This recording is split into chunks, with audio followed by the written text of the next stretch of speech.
저희가 사실은 이제 자율과 아까 그 특성화 부분과 연관된 부분인데 좀 몇 가지 팩트와 연관해서 아까 우리 윤 총장님께서 이제 핀란드 모델을 말씀하셨는데 사실은 이제 뭐 인구도 1000만이 안 되고 그러니까 이제 사실 저희가 어떤 그 모델이나 비교라고 하는 것들이 좀 이렇게 뭐 제가 어느 자리에 갔더니 어떤 분이 꼭 사과와 오렌지를 비교해서 평가하고 그러니까 이제 그 대학 우리 안에서도 뭐 지난 우리 그 정부에서는 이제 학교 규모별 모임은 이렇게 간담회를 가지고 했었는데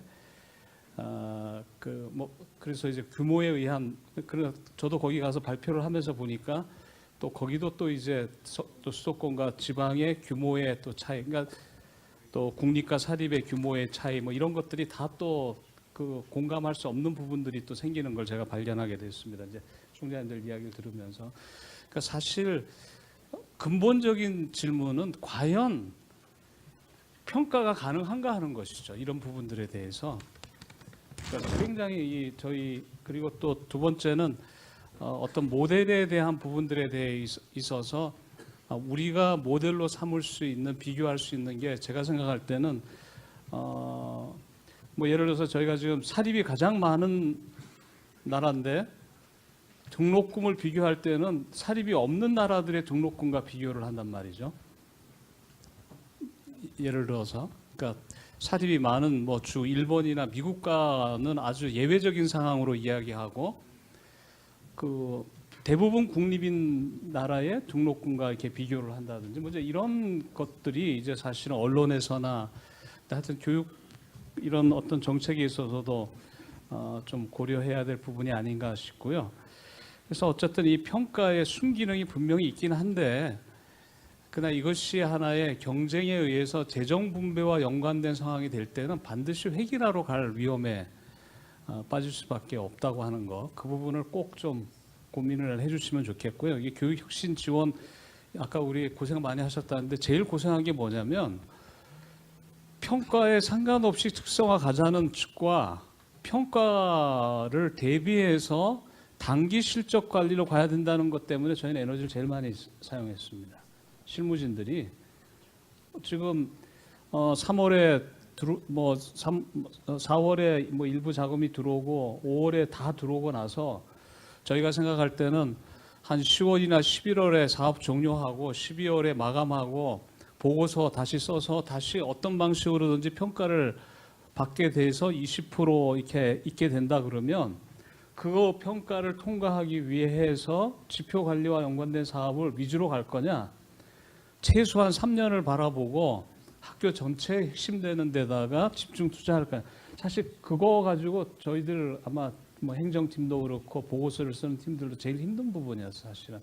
근데 그 부분이 또 명쾌하게 지금 뭐 3주기도 마찬가지지만 명쾌하게 뭘 가지고 평가를 하는지도 가이드라인이 안 나와 있는 상황이다 보니까 상당히 이제 그 교육혁신이라고 하는 아젠다가 매우 단기적이고 그리고 아주 안전한 그 에어리아 속에서 가는 스탠스로 특히 기획처는 뭐 이 평가 지표와 연관된 거에 대해서 아주 경기를 하는 그룹이다 보니까 그게 제일 어렵더라고요, 사실. 그래서 꼭 그 부분을 하여튼 이 경쟁을 통해 가지고 자금 분배가 되는 평가 부분은 상당히 늘 획일화 쪽으로 갈 수밖에 없고 단기적인 성과에 몰입하다 보니까 중장기적인 어떤 뭐 좀 저도 그 아리조나 주립대학이 첫 그 모델이 7년이 걸렸다고 하는 이제 그 책을 내용을 보면서 과연 그런 식이 우리가 7년이라는 시간을 각 대학에게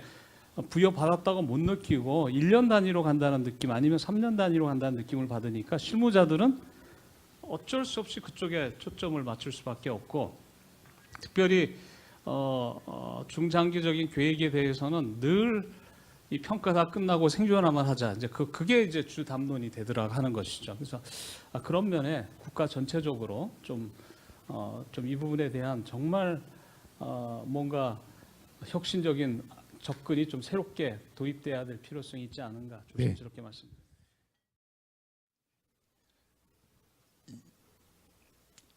지금 많은 분들이 이런 말씀을 하시더라고요. 그러니까 대학이 처한 여건이 정말 다 다른데 우리는 사립학교법 잣대 하나로 전부 적용하면서 나름대로 자율적으로 충분히 할 수 역량이 있는데도 불구하고 일부 몇 개 사례를 문제시 삼아서 그것도 발목을 잡고 또 그렇다고 그게 촘촘하게 돼 있느냐 그것도 아니어서 또 문제가 있는데도 철저하게 관리하지 못하고 이런 획일화된 잣대가 문제다. 그래서 이 부분을 좀 달리할 필요가 있다 그런 말씀을 주시더라고요. 사실 그걸 구체화한다면 사립학교법에 있어서 그런 예를 들어서 최근 몇 년간 문제가 없고 나름대로 여러 가지 건실한 부분은 아예 자율적으로 해서 관리 방법을 달리하는 것도 저는 방법이라고 생각합니다. 하여튼 법 개정이 어렵다면 하여튼 적용 방식은 분명히 다르게 하려고 저희가 지금 논의하고 있다는 점도 맞습니다. 대학 사실은 저도 대학에서 근무를 했습니다만 정말 총장님 주재 간부회에서 거의 평가라는 거의 지표 갖고만 거의 회의를 했던 것 같습니다. 그러면서 정말 우리가 대학 정책 방향을 얘기 안 하고 계속 이렇게 평가 지표를 얘기하는 것이 바람직한가요라고 총장님께서 많이 또 말씀을 하신 적도 있고요. 일단은 저희가 포인트가 저희가 그래서 저희가 에이스니 여러 가지 사업이 된 것을 평가를 다 없애고 하나로 한 것이고 그 다음에 사실은 이번에 역량 진단한 것도 이걸로 3년 가지 않습니까? 일단 기본으로 이렇게 사업 성과 관리 차원에서 이제 중간 평가 있긴 하지만 이 한 번 가지고 이제 3년을 그냥 가는 것이거든요. 그래서 평가의 부담을 일단 대폭 줄였다고는 봅니다. 다만 역량 진단 평가를 불가피 하지 않을 수 없었던 것은 또 재원을 배분하는 데 있어서 또 차이를 저도 두기 위해서 이제 했다는 점을 말씀드리고요. 지금 총장님 말씀하신 것처럼 아쉬움이 딱 하나 있습니다. 저희가 너무 지지난해 시간이 없어서 저는 획기적으로 기본 역량 진단을 좀 학교 여건에 맞춰서 선택도 하고 할 수 있도록 지표를 다양화할 수 있었어야 되는데 그럴 시간이 없어서 좀 서둘러서 했다는 점이 있고요.